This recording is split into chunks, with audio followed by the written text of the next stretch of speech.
Last week we heard of Jesus sleeping in the stern of the boat. But of course, we hear in our gospel today that Jesus is really in the thick of it.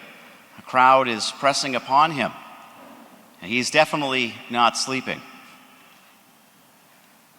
One of the things I think that attracted so many people to Jesus was the power of his love. Love is a powerful idea. It can restore what is lost, and it can help to heal what is broken.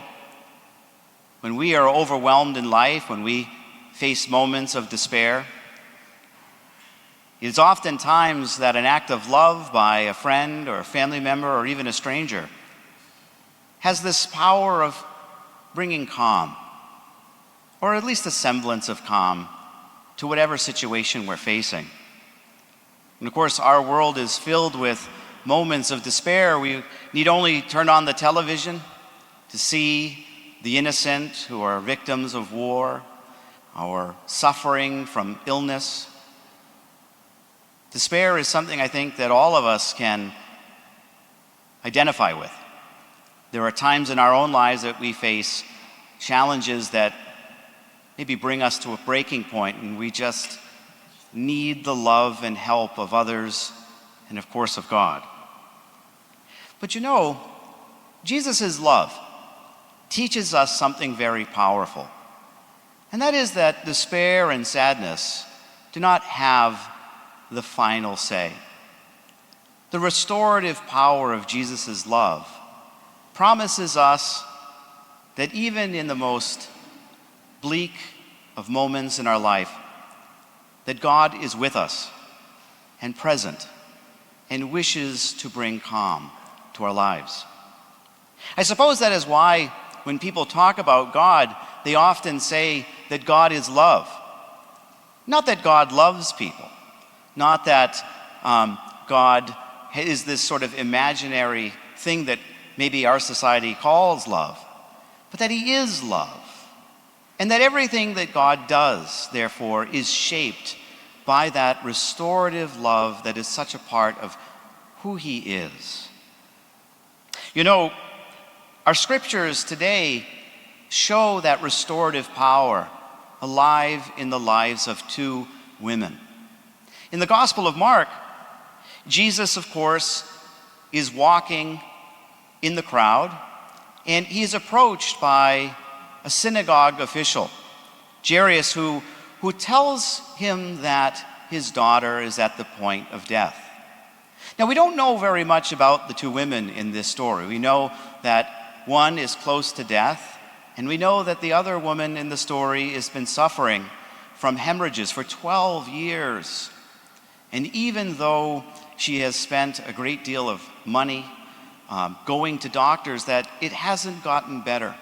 And in fact, in some cases, it's gotten worse.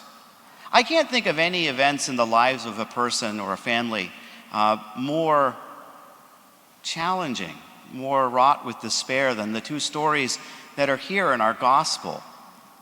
You can get a real sense and a feeling that these families have been pushed to the point of absolute and utter despair.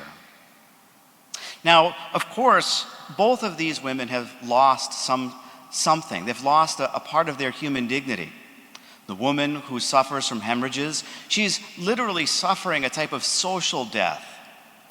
She has been labeled as unclean, and therefore she cannot come into contact with her family or her friends, those that she grew up with. She can't greet strangers in the street. She can't shake the hand of a loved one or a neighbor. She's completely and totally locked out of society, pushed to the very fringes there. We get a sense in what she says, if only I can touch his clothes, then I will be healed. Not just from the hemorrhage, but all of the pain that she's experienced over those last 12 years. All that she has missed will be restored to her. And of course, the little girl in the story, we don't know much about how she's been brought to the point of death. Was she injured in an accident? Did she fall sick in some way? We don't know. But we know that her father has come to Jesus out of despair and has knelt before him in something I think that we can identify with as parents. The fact that your child is so sick to the point of death. And even though he's a synagogue official, and that's probably going to get him in a lot of trouble because, Jesus kind of, was not everybody who ran the synagogues got along with him very well.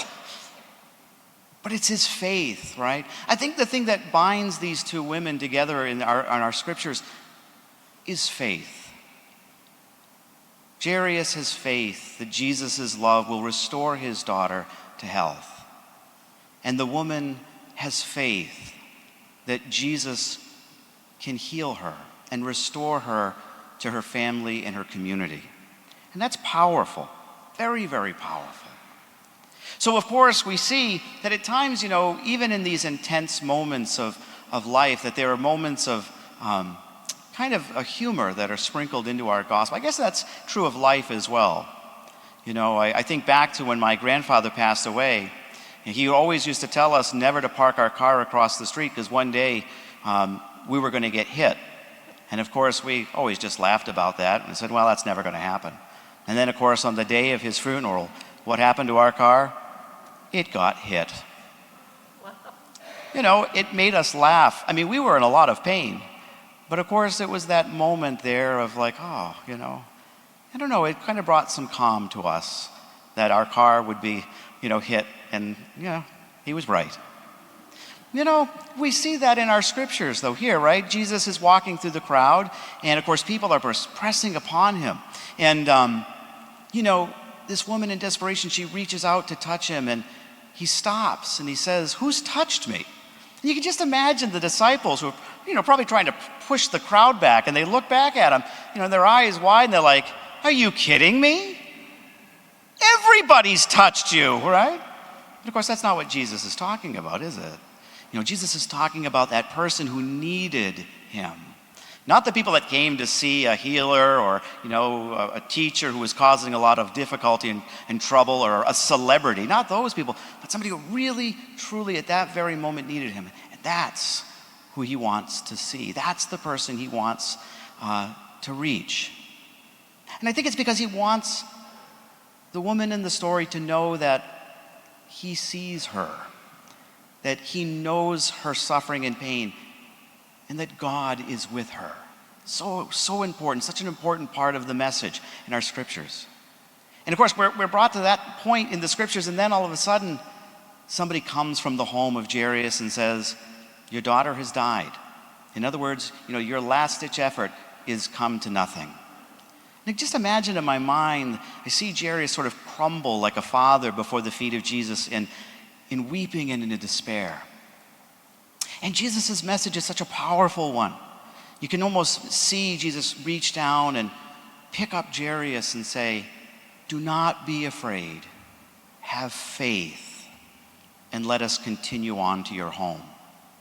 And there, of course, the great miracle occurs, doesn't it? Jesus goes and he takes the hand of this little girl and says to her, "Rise." Almost like a prefiguration of his own resurrection. And we hear the echo of the book of wisdom there, that God is the author of life. And isn't that what Jesus tells us? He tells us that Jesus came, right, to give us life and to give it more abundantly. Over this last week, our Youth in Action members, they went all the way to Nashville, Tennessee.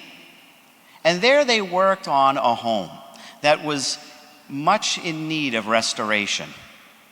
A home that was in need of some restorative love. And over the time there, and through the generosity of the St. Patrick's community, they were able to paint and chip and peel and garden. And they took this home, which was someone's home, a place that so much love had been experienced in. And they restored it. They restored it to something that the homeowner could be proud of, that the family could gather in again. You see, that's the power of the gospel here. You and I are called to be that restorative power in the world, to to live the life and the love that Jesus did in this gospel, to reach out into a world that is in need. And of course, that's a wonderful gift to you and to me and to all of us, that we can be the bearers of that restorative love in a world that is in so very much in need.